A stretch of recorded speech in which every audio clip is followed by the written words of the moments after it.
Hi, all you sisters, brothers, and friends.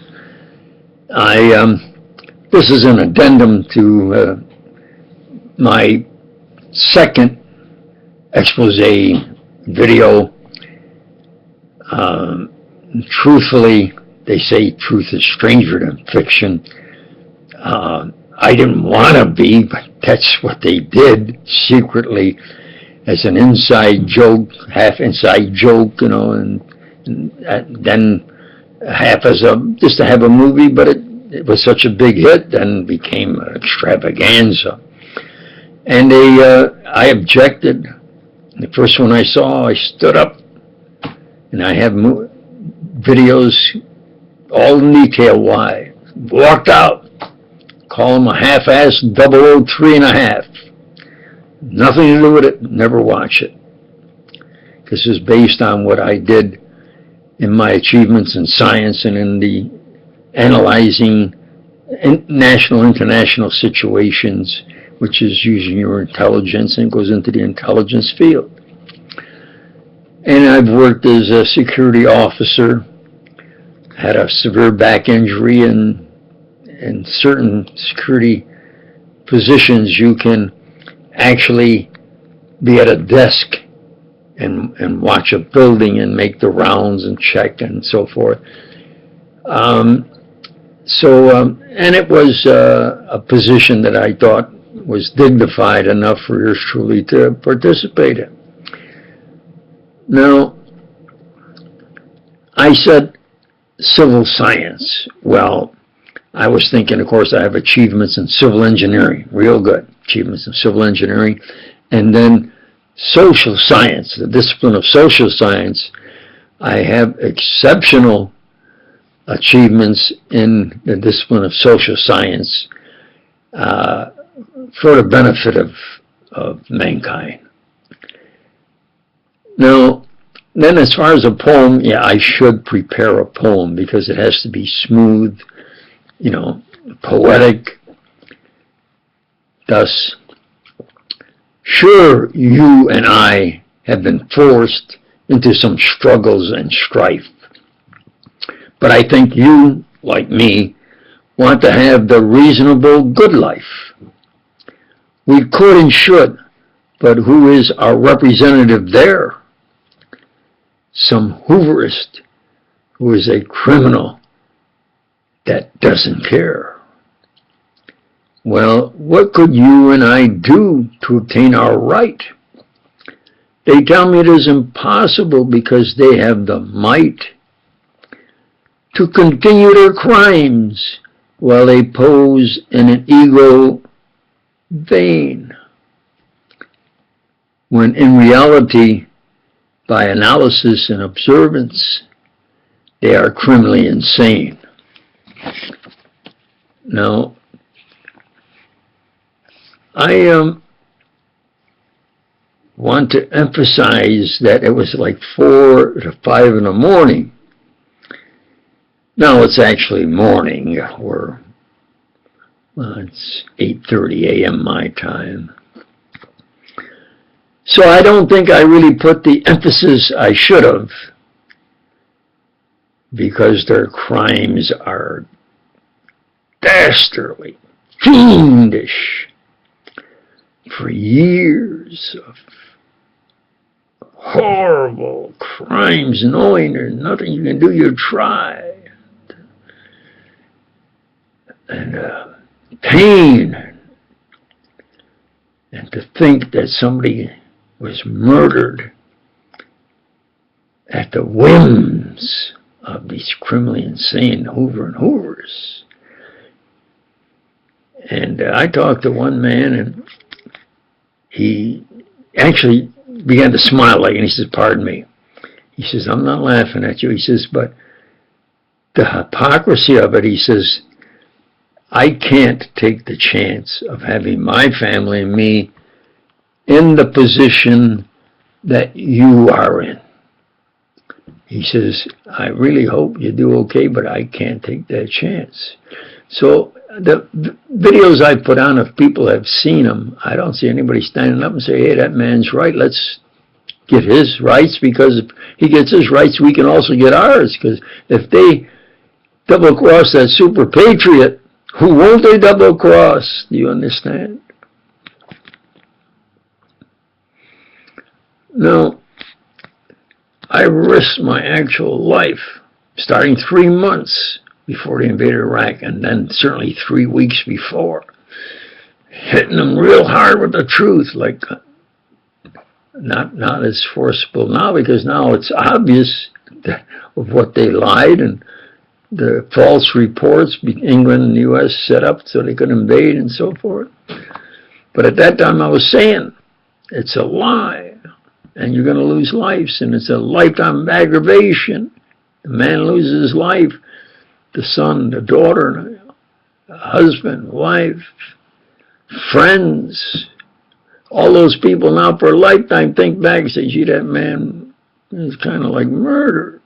That was, and some have actually accused them of that and gone on tours. But what can you do? They see they have the might.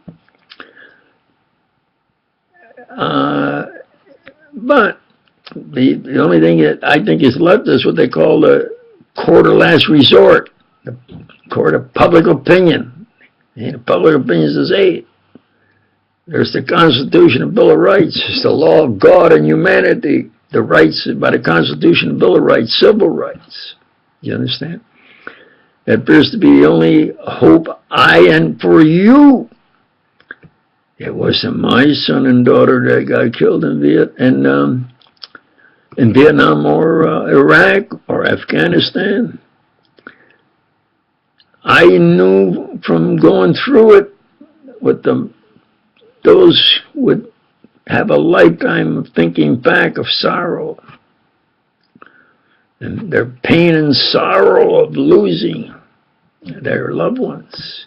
You got to say, look, we won. You're not going to get those people who have a theocracy.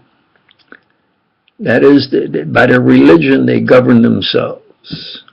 You can beat their ragtag little army, but you're not going to get them to change their religion, and therefore that's the way they want to do things in its third country. That we had to bring them our democracy when we murdered our president to take over, and it's proven. Hoover had the inside power to set it up, and that's how it was done. With his buddy who lived around the corner would stay with him overnight with that homo Hoover. You understand? Isn't that how it was done? And then that fella, homo Hoover, investigated and about the zigzag bullet and all those pages of what is now proven about 24 people. Some of them now have been on TV and in the YouTubes, videos. I told them I saw smoke coming from behind that picket fence. I know one man who said, I think he was shot from a drop inlet in the sewer because it's direct angle forward. Nobody mentions that. They now went and changed that drop inlet, I think. They cover up everything. One woman said, I heard it 4 shots for sure. Another man said, I heard 5. Another man says, I saw him take a gun apart and put it in the case. And the guy grabbed me and he says, hey, he showed me a badge. He said, I don't remember. I didn't really look what kind of a badge it was. I figured, well, maybe he belongs with them. See, all of these facts now all been exposed. It isn't just me. Because I knew the pain and suffering of those who, and some of them have actually said, my son, you've murdered my son and or daughter. And the rackets, how many rackets have been exposed there? My pet one is the one about the money.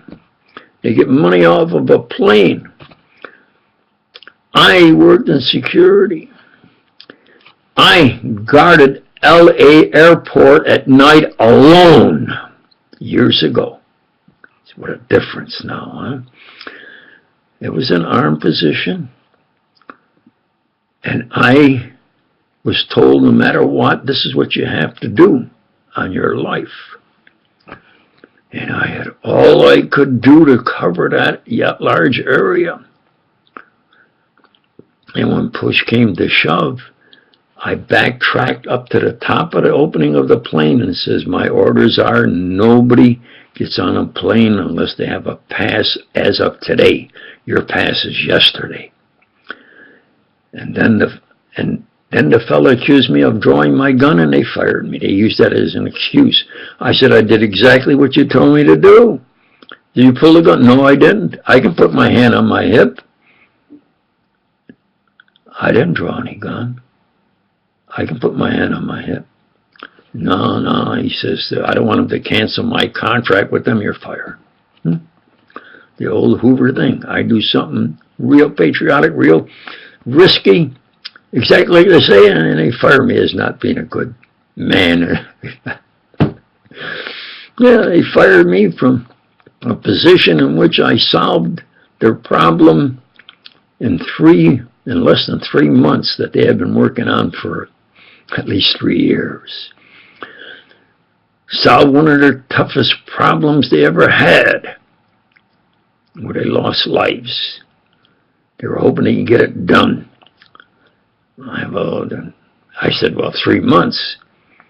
But then I said, well, maybe I'll try to do it in 3 weeks. And he says, well, that's the only money we got yet in 3 weeks. I did it in 3 days. Then I just sat around. So after 2 weeks, he says, well, your position is now completed. I kept being moved around to solve things, and then they would always say he was fired. That's the way Hoover did it. All bad record, argumentative, under all that pressure. I'm a bad speller. Look, this to murder my brother experimentally and others. They even showed me one woman they experimented to death. You understand? That J. Edgar Hoover was a fiend, evil fellow. Realized I was an evil fellow. Wow. Violated the laws of God and humanity and the rights of the Constitution, of Bill of Rights, civil rights. Was a homo, a pedophiliac, that they have his name on a building that the people pay for, still have homo's name on that building, have a museum they paid for to entice young boys to go in there and idolize that pedophile.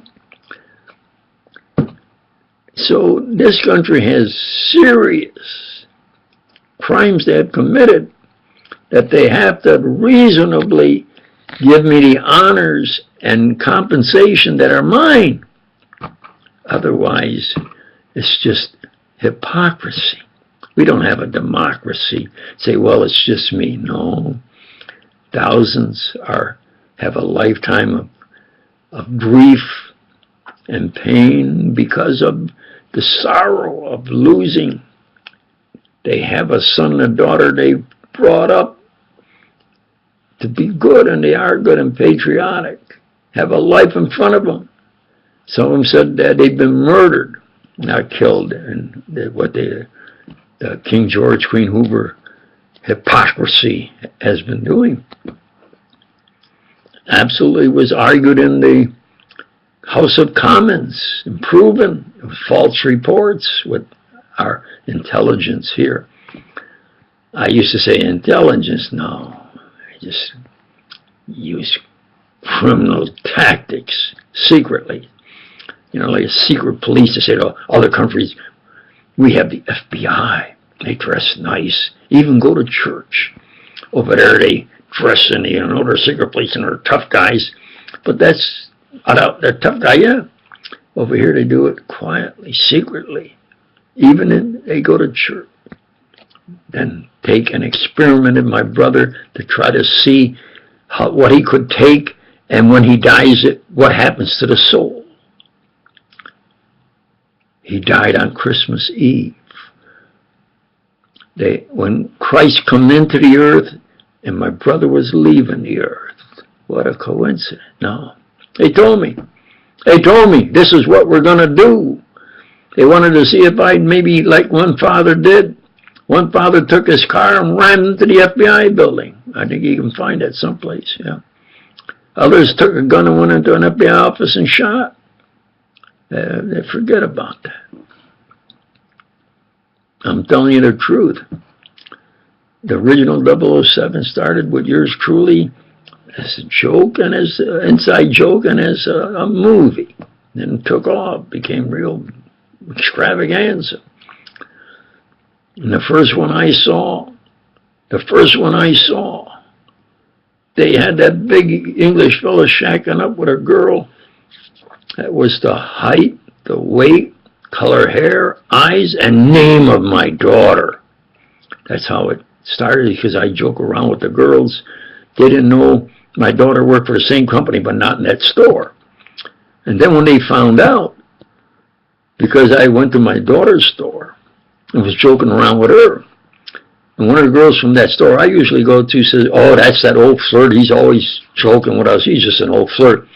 My daughter said, "No flirt. No, that's my father. He's just joking around." Why, he jokes around with you? Yeah, he's always joking around with us. Well, he's just doing that because he wants to joke around with you, because I do the same work. Then, when I go in the store and I say, "What's your ID?" I always would say 007. And the girls would tease me and say, "This isn't science. It's OO7. I say, "Okay, yeah, all right. O is a letter, OO7. All right." So it became kind of a little joke, tease joke. Then when I walked in, the girls would say, "Oh, we know you. You're 007. Do you understand? So Hoover used that as an inside joke of this man, of what he's doing, analyzing international situations intelligently, which is a discipline of intelligence, and coming up with the best solutions. Absolutely. But they had it with an Englishman, because the English and the U.S. worked together. And the English was with Hoover and experimenting on my brother. You understand? That they worked together to falsify the reports of world, weapons of mass destruction and all that. That I risked my life that they could do something to me because I was exposing them and say, "No, they're lying." You people out there say, "Well, like that man," he says, "I'm not laughing at you." You say, "Well, it's just tough luck." No. How many lost their lives? Young men and women, or husbands, or wives, friends, ruined. And some of them that have complained on the internet and walking around different cities says it's been murder. It's not, they didn't lose their life, it's been murder.